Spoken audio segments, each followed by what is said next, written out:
Pulau Dewata Bali menjadi salah satu destinasi wisata para jurnalis juga selebriti sosial media Arab dalam kunjungan selama 10 hari di Indonesia. Asosiasi Travel Agent Indonesia Bali siap sambut kedatangan para tamu dari Arab Saudi ini. Kedatangan Raja Salman di Pulau Dewata pada Maret lalu membawa angin segar bagi pariwisata Bali. Hanya berselang 1 bulan saja, kali ini rombongan jurnalis juga selebriti sosial media Arab yang dijadwalkan akan datang ke Bali dalam kunjungan 10 hari di Indonesia. Jelang kedatangan para tamu dari Arab Saudi ini, para penyedia jasa pariwisata di Bali sudah bersiap. Sebenarnya tidak ada persiapan secara khusus. Kenapa demikian? Karena Bali ini kan sudah menjadi destinasi pariwisata sejak puluhan tahun yang lalu. Jadi kami sudah biasa melayani apakah yang disebut dengan turis VIP, apakah itu jurnalis, apakah itu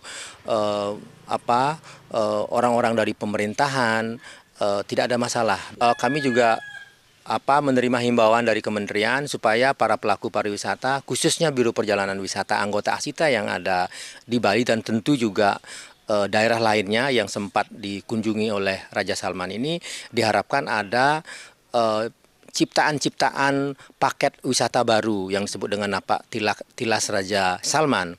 Dan ini sebenarnya ide yang sangat bagus sekali. Dalam paket wisata bernama Napak Tilas Raja Salman atau King Salman Route, para jurnalis juga selebriti sosial media Arab akan diajak berkeliling ke tempat yang sempat dikunjungi rombongan Raja Salman saat ke Bali Maret lalu. Seperti kawasan Nusa Dua, Tanah Lot, dan Monkey Forest. Daerah pegunungan Bali yang sejuk juga keindahan pantai menjadi daya tarik tersendiri bagi para wisatawan asal Timur Tengah. Asita berharap para tamu ini akan mengeksplor banyak hal di Bali. Tidak hanya keindahan alam saja, namun juga budaya dan gaya hidup masyarakat. Lalu mempromosikan keindahan Pulau Dewata saat kembali ke negara asal mereka. Apalagi hingga tahun 2016 lalu ada sekitar 50.000 wisatawan asal Timur Tengah yang berwisata ke Bali.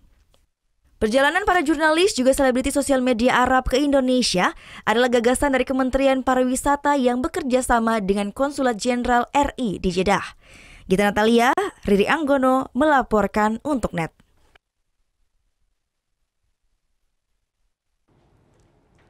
Thank you. Udah selesai nonton beritanya?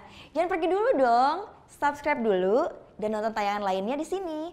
Subscribe, nonton lagi. Subscribe, nonton lagi.